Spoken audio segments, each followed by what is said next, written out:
Ichijo là đại diện của công ty Asilla, là một doanh nghiệp tuyển dụng của Nhật Bản. Thì ông Tatsuki sẽ cung cấp chúng ta một cái thông tin về cái nhu cầu về nhân lực liên quan đến lĩnh vực công nghệ thông tin, và đặc biệt là cái lĩnh vực về trí tuệ nhân tạo tại hiện tại ở Nhật Bản như thế nào. This one, right? Okay, so please. Okay, hello everyone. So today my topic is demand for AI specialists in the Japanese labor market. And so today I will be talking about business and the macroeconomic perspective of AI specialists. So like I will be talking about how Japanese companies or Japanese people are revolving around this new technology called AI that like takes all the headlines of newspapers these days in like past 3 or 4 years. So like I will not be talking about like which specific kind of field in the machine learning that is required in the Japanese market, or something like that. It's more like macroeconomic. Okay. So let me introduce myself. My name is Tatsuki Ichijo, Tatsuki for first name, and Ichijo for last name. I'm assistant manager at Asilla, Vietnam. So my job is to bridge between the Japan team, which is sales or business office, and the Vietnam team, which is research and development center. And I work on several projects, including from the products of Asilla, and I like Pho, which is a pho restaurant in Old Quarter. And I'm still studying Vietnamese. Nice to meet you all. And let me talk about my company, Asilla. So this is a startup company that is founded in 2015, 4 years ago, by Mr. Kimura and Mr. Hai, who are sitting out over here. And Mr. Kimura is the CEO of the Japan office, and Mr. Hai is the CEO of the Vietnam office. And then I think we've been doing a good job at the company. We had a partnership with the electronics company Fujitsu for research and development. In 2018, we raised $1 million USD for Series A round. And this year, 2019, we are chosen as part of the government program, J Startup. And our company name, Asilla, came from our vision to be Asia's Godzilla. You know the Godzilla, the movie that has a big monster, right? We want to be a big monster AI company in Asia, not only in Japan, but throughout whole Asia. And then we have some products that we are already selling in the market. We have OCR, Zizira. So we still have so many Japanese companies that use the handwritten documents. So this software is able to recognize the handwritten text and turn it into text data. And we also have a behavior recognition software that's pretty obvious. It can tell how people are behaving in the camera, so it can tell if the people are drunk, or if the people are falling down, or something like that. And our clients include very big name Japanese companies, Honda, Nissan, NTT, or Kyocera. I think many of you here today came here with a Honda motorbike. So let me talk about the market condition of the Japanese AI industry. So this guy, his name is Masayoshi Son. He is the CEO of SoftBank, and this company, SoftBank, is an investment company that invests in many startup companies or many other companies like Alibaba or Uber. And many of his portfolio include AI companies. So he knows a lot about the global AI market, right? And then so at a conference about a month ago, he was talking about Japanese AI market, saying that Japan is completely running behind in the global AI competition. So if you think of Japan and technology, you think like Japan is a very technologically advanced economy, right? I mean, if you think about like hardware like Toyota or Honda or Sony, I mean, they have really good stuff like cars or air conditioners, electronics, or music players. But if you think of softwares that came from Japan, you can already get the idea, right? You can think of like any software that is made in Japan. So I think that's the same case for AI too in Japan. So Japan's are pretty running behind, and we have a lot of anxiety for running behind the AI competition. But today there are more than 300 AI companies that exist in Japan. And I want to talk about two of the biggest ones today. So the first one is Preferred Networks. This company is the biggest and the only unicorn company in Japan. And their market value is, market cap is $2 billion, $2 billion USD. And the second one is Berkshire Technology. This company, their stocks are already traded publicly, and their market cap is 1.6 billion. And when I talk about the market cap, you cannot really get the idea, right? So I listed up very famous Japanese companies to compare and contrast with these AI companies. So Yamaha, that makes a motorbike, their market cap is only 5.8 billion. So this company that everyone knows is only 3 times more, 3 times as big as the AI companies that no one really knows. So you can kind of feel how it's a big thing for AI in Japan. And when you look outside Japan, and when you think about companies with artificial intelligence, you think of these companies like Google, AI, Tencent, Netflix, Alibaba, or Amazon. So, and then I want to talk about the difference between these foreign AI companies and Japanese AI companies. Okay. So I think we can point out one big difference is that these foreign AI companies, they have their own service. Google has a Google search, Facebook has a Facebook, Tencent has a many games, Netflix is a very famous video streaming, and Alibaba and Amazon, they are very famous e-commerce platform. And then they use AI as a tool to enhance or enforce their products or their platforms or services. Okay? But the Japanese AI companies, these companies are kind of like outsourcing companies. So they develop AI as a response to the desires of the big companies. Okay?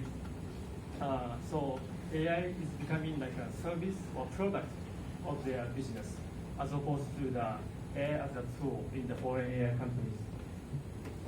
Then how about the companies with the product and service? You have all these famous Japanese companies like Toyota, Sony, they have their own products. And then, but these companies, they have a lot of funding, but they are not really sure how to spend this funding for AI so that they can make more profit.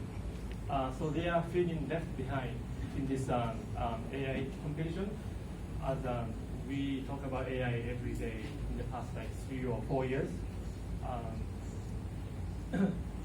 So when we talk about AI in Japan, we have one big keyword that everyone talks about, which is open innovation.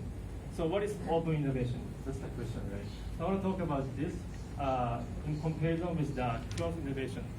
So this closed innovation is like how Japanese companies are traditionally making products. So if you work for Toyota as an engineer, you are asked by your boss, or can you make an innovation, you want to make a new product. And then you do your research, you make a new product, and then the Toyota sells, and Toyota gets more profit, right? But this is not how we should do anymore in Japan when it comes to AI, because our enemies are not like the Japanese fellow companies, but they are more like foreign AI companies like Facebook or Alibaba. So we have a new idea called open innovation. So for this one, we don't have any boundary of companies. So they don't really care where you are coming from, which country you are from, which company you are from, which language you speak. But they just want to make an innovation as a group. And then so like Toyota or Honda, even though they are the competitors for the automobile market, they work together to create innovations. And even the Japanese government has anxiety that Japan is running behind in the AI competition. So they have a new program called J Startup. So my company, Asilla, is also chosen as a part of this program. this program supports the startup companies in Japan so that they can create innovation. So often the startup companies create innovation, and then that is what the big companies in Japan like. They don't really have motivation to create innovation. So this J-Startup program aims to connect between startup companies and also the big companies, so that they can work together as a way of open innovation. So let's talk about the human resources for AI specialists in Japan. So I need to tell you the sad truth is that the salary for AI engineers in Japan is not actually very high. I mean, you see all the news where Facebook is paying $400,000 USD for AI engineers and data scientists, or all the other foreign companies paying so much for. Yeah. Okay. Yeah, 400,000 USD, or all the other foreign companies are paying so much for the AI engineers. But that's not the case in Japan. The AI engineers in Japan are kind of undervalued, so they get paid lower in comparison with other countries' companies. So there's a consequence for this low-paying salary is that some high-skilled AI engineers in Japan, they are often headhunted by other companies or even to other foreign countries.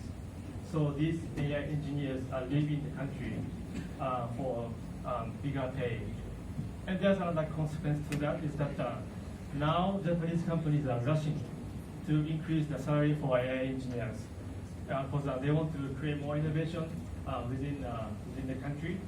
So they want to keep the AI engineers.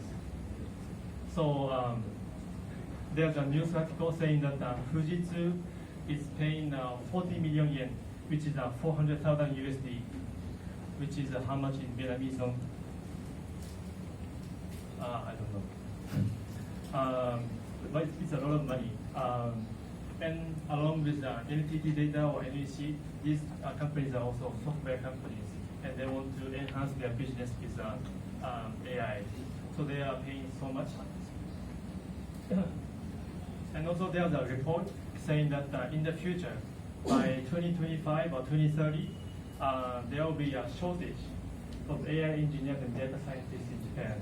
I mean, my country, Japan, is seeing less and less workforce and more old people, right? And then that means we have less engineers. So this also creates a consequence where one company called Daikin, this company makes electronics like air conditioner. It's very famous for Daikin. So this company decided to spend some amount of money to train 1,000 of their employees and turn them into AI engineers, even though they don't have any computer science background or machine learning background. So, the market condition in Japan for AI looks like this now. So there's a venture capitalist saying that we have funding, like all these big companies, big Japanese companies, they have funding. But how should we use it for AI to enhance our business? And one company saying that AI engineers don't leave us behind. And the other company saying open innovation, no boundaries. And the other company says that research and development partnership with AI companies. So if you put this into perspective of Vietnamese human resources market for AI, I think there can be so much things to talk about. So there's a shortage of AI engineers and data scientists in Japan, and also Japanese companies now prefer open innovation, meaning that they don't really care if the engineers are Japanese, American, Vietnamese, or they speak what language, or they work for any company. So this creates an opportunity even for Vietnamese companies. So one thing that we can talk about is that there can be Japan and Vietnam startup, like my company, Asilla, and also there's an opportunity for the research and development partnership for open innovation. And there's also, from a perspective of an individual, there's an opportunity to work in Japan as an AI engineer and get paid a lot. Because these days, these companies are increasing their salary for the AI engineers. Okay. And then lastly, I wanted to talk about, as a part of the promotion of my company, the possibility of a Vietnam-Japan startup. So I think when we talk about Vietnam-Japan software companies, we often talk about outsourcing, right? But we are kind of different from that. So outsourcing is like, there's a customer in Japan, and the customer asks the Japan office, can you make this one? And then the Vietnam office make it. But this company, Asilla, we make our own products. We are not asked by anyone, but we want to make it, so we make it. So it's a very flat organization. We don't really have how to say class between within the company. Also, we have many attractive things for employees, like stock option, and because it's a startup company, we have more flexibility in the job. So you don't have your boss saying, "Oh, you do this or you do that." So we have more flexibility of what you can do in the company. And also we can go global. I mean, if you go to Japan and work as an AI engineer, I think you will be staying in Japan for a long time. But if you work in a Vietnam-Japan startup like this, there's a possibility that we open a new branch in other countries, probably within the Southeast Asia, so maybe like Malaysia, Indonesia, Singapore, somewhere like that, and then you may get to go there. Yeah, so I think that's about my presentation. Thank you so much. So, thank you very much, Mr. Tatsuki. Và bây giờ thì chúng ta sẽ chuyển sang cái phiên trao đổi. Thế thì ở đây thì như tôi cũng đã nói lúc đầu ấy, thì cái panelist này được set up mà cũng có đại diện của rất nhiều các cái thành phần liên quan đến câu chuyện về cái phát triển của nhân lực ở Việt Nam. Thế thì ở đây thì có anh Hải là đại diện cho cái tập đoàn công nghiệp lớn nhất Việt Nam là Viettel đấy. Thì ngày mai thì Viettel cũng sẽ có một cái demo công nghệ về cái nền tảng AI của Viettel phát triển.